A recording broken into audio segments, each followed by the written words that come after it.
नमस्कार, सरस्वती सागा में आपका स्वागत है। आज बात एक नशे की, एक ऐसा नशा जो शायद ड्रग्स और शराब से भी ज्यादा पोटेंट है। आज बात व्हाट्सएप और अराताई ऐप की, स्वदेशी की।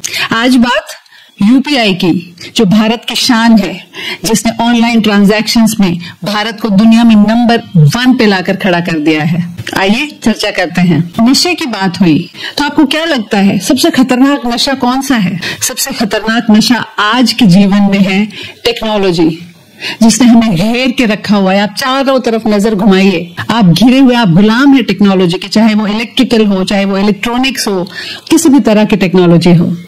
एक ढाढ़स हमें है मन में कि ये हमारे देश में बनती है और ये हमें निरंतर मिलती रहेगी। फिर आता है सोशल मीडिया, एक ऐसा जहर जो हमारे रग रग में बस गया है। और उसमें भी आज बात व्हाट्सएप की। आज शायद कोई भी ऐसा मोबाइल नहीं होगा जिसपे व्हाट्सएप इंस्टॉल्ड नहीं हो, और पूरा का पूरा परिवार व्हाट्सएप पे जीता है। लेकिन क्या आप जानते हैं कि जिसपे आप पूरा दिन बिताते हैं, जिसपे आपका पूरा परिवार मिलजुल के रहता है, वो व्हाट्सएप किराए का घर है।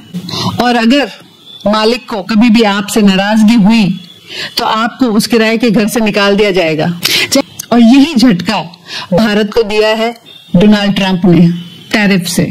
टैरिफ्स देखने में हमें बहुत कड़वे लग रहे हैं, लेकिन जैसे हमारे माननीय अब्दुल कलाम जी ने कहा था कि भारत के लिए सैंक्शंस और टैरिफ्स अच्छे हैं, भारत को एक नींद से जगाते हैं। ये जो व्हाट्सएप है, जो बाहर के विदेशों के कंट्रोल में है, कभी भी हमसे छीन सकता है या इसके बेसिस पे हमें दबाया जा सकता है।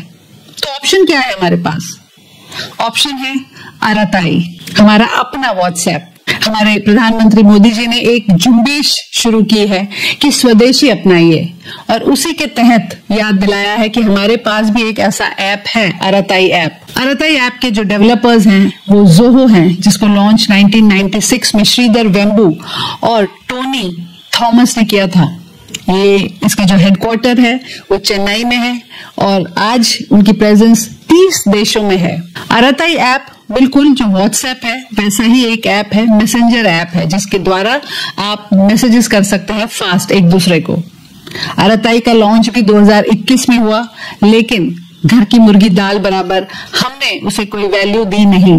लेकिन हाल ही में ट्रंप की वजह से एक मुहिम शुरू हुई स्वदेशी की, और हमारे जो एजुकेशन मिनिस्टर हैं श्री धर्मेंद्र प्रधान, उन्होंने ट्वीट करके एक अर्जी की, एक प्रार्थना की, एक रिक्वेस्ट की पूरे देश से कि ये जो हमारा ऐप है अराताई, उसे अपनाया जाए। अराताई ऐप का जो सबसे स्ट्रॉन्ग फीचर है वो ये कि ये एक स्पाईवेयर नहीं है, और उन्होंने एक पॉलिसी साइन की है कि जो डेटा होगा वो कहीं पे भी बेचा नहीं जाएगा, ना ही टारगेट किया जाएगा सेल्स या बिजनेस के लिए या किसी एनालिसिस के लिए।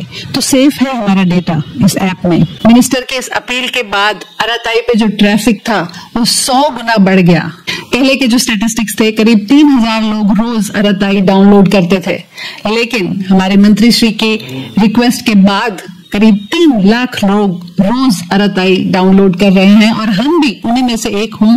ऐसे जल्द से जल्द हमारी कोशिश रहनी चाहिए। अराताई ऐप अभी नया है और इसमें प्रॉब्लम्स आएंगे। इसमें कई ऐसे फीचर्स जो व्हाट्सएप में है वो आपको नहीं मिलेंगे, एंड टू एंड एनक्रिप्शन वगैरह। कई लोगों का ये भी सवाल है कि जो प्ले स्टोर में उसका एड्रेस है जोहो ऐप का, वो यूएस का है। इस पर भी श्रीधर वेम्बू ने क्लैरिफिकेशन दी है कि ये जब हमने टेस्ट रन किया था तो जो उनकी यूएस ऑफिस थी वहां के एम्प्लॉय ने किया था और वो एड्रेस डाला गया, जो उन्होंने बदला नहीं। जोहो का जो हेडक्वार्टर है वो चेन्नई है, और ये बिल्कुल made in India, made for the world एक प्लेटफॉर्म है। तो आइए हम सब मिलके एक कैंपेन शुरू करें और जल्द से जल्द अराताई डाउनलोड करके जो व्हाट्सएप पे हम काम चला रहे थे या जो आनंद उठा रहे थे, वो ही आनंद हम अराताई में उठाएं। लेकिन कोई भी प्लेटफॉर्म जब शुरू होता है तो अड़चनें थोड़ी बहुत आती ही है। हाल ही में लोगों ने शिकायतें की है कि जो ओटीपी है वो फटाफट नहीं मिल रहा, फाइल्स जल्दी ट्रांसफर नहीं हो रही। अराताई में जो छोटी मोटी अड़चनें आ रही है, जो किसी भी नए प्लेटफॉर्म में आती है, उन्हें भी एड्रेस किया जा रहा है। ये बताते हुए एक्स पे श्रीधर ने बताया कि उन्होंने शरद शर्मा को भी लूप पे लिया है, अप्रोच किया। शरद शर्मा वो शख्सियत है जिन्होंने यूपीआई, जो कि भारत का एक बहुत ही सक्सेसफुल टेक्नोलॉजिकल एडवांसमेंट है, उस पे काम किया था। उनका भी सपोर्ट लिया जा रहा है कि अराताई भी सफलता की उसी शिखर पे पहुंचे जहां यूपीआई है। और अब बात यूपीआई की, एक ऐसी टेक्नोलॉजी जो हमारी अपनी है और जिसे अपनाने के लिए पूरी दुनिया लाइन में लगी हुई है, उत्सुक है। United payments interface UPI. प्रधानमंत्री मोदी ने जब पद ग्रहण किया तो एक मुहिम चलाई कि हर गांव में हर नागरिक का, भारत के हर नागरिक का एक बैंक अकाउंट होना चाहिए। एक अकाउंट बन गया, बैंक का खाता खुल गया, और उसका जो परिणाम है, उसकी जो सफलता है, आज हम यूपीआई में देख रहे हैं। आज भारत में आप सब्जी लेने चले जाइए, आप किसी मंदिर में चले जाइए, आप पेमेंट यूपीआई से कर सकते हैं। हर एक को समझ है और हर एक के पास कोड है और हर एक के पास बैंक का खाता है, और पूरी दुनिया अचंभित है, ऐसा कहीं पर भी नहीं है। यूएस जैसे एडवांस्ड नेशंस में भी इतना ऑनलाइन पेमेंट का एक कल्चर नहीं बन पाया है। मुझे ये बात बताते हुए बेहद खुशी हो रही है कि कतर ने पिछले हफ्ते ही यूपीआई को अप्रूव किया है, और कतर 8वां ऐसा देश है जिसने यूपीआई अप्रूव किया है। आपके डायरेक्ट खाते से पेमेंट हो जाएगी तो जो ट्रांजैक्शंस हैं वो कम हो जाएंगे, आपके पैसे जो ट्रांजैक्शंस में जाते हैं वो कम लगेंगे। बहुत छोटी सी एक ट्रांजैक्शन फीस पे आप ये पेमेंट्स कर पाएंगे। कतर से पहले जिन 7 देशों ने यूपीआई अप्रूव किया वो हैं Bhutan, France, Mauritius, Nepal, Singapore, Sri Lanka और यूएई, और करीब 30 और देशों से बातचीत चल रही है। शायद इस साल के एंड तक ही 3-4 देश और अप्रूव कर देंगे यूपीआई को। इस वजह से भारतीय लोगों की जो ट्रैवल है वो बहुत ही इजी हो जाएगी। हम कहीं पे भी हमारे फोन से ऑनलाइन पेमेंट कर पाएंगे। हम सब जानते हैं कि UPI national payment corporation of India ने डेवलप किया। 2016 में ये प्रयास शुरू हुआ और 2018 में यूपीआई लॉन्च किया गया, और आज इंडिया एक ग्लोबल लीडर है रियल टाइम पेमेंट्स में। अगस्त 2025 में 20 बिलियन रुपीस का ट्रांजैक्शन यूपीआई के थ्रू हुआ, जो कई देशों की जीडीपी से भी ज्यादा है। यूपीआई जब लॉन्च हुआ तो उसके 35 पार्टनर्स थे और उसके जो ट्रांजैक्शन का वॉल्यूम था वो करीब 8,930 मिलियन रुपीस था।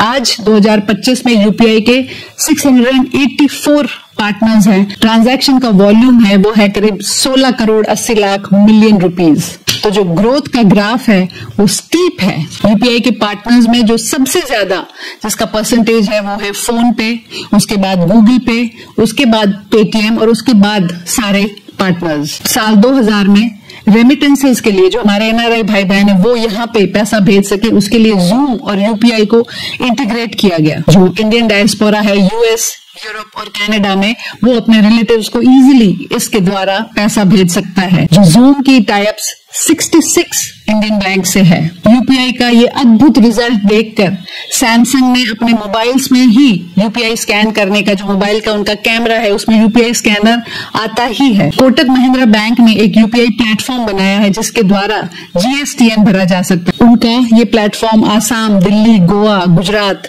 महाराष्ट्र, मध्य प्रदेश, केरला, उड़ीसा में अवेलेबल है। तो ये जो टेक्नोलॉजी है जिसका हमें गौरव है, ये हमारी अपनी है, स्वदेशी है। इसके द्वारा कोई हमारा आर्म ट्विस्ट नहीं कर सकता या कोई हमसे ये छीन के नहीं ले जा सकता, और इसीलिए जरूरी है कि हम हर टेक्नोलॉजी को, जिस पर हमारा आजकल का जीवन निर्भर है, जिसके नशे में हम सब गिरफ्तार हैं, वो सारी टेक्नोलॉजी हमारे देश में बने, स्वदेशी हो।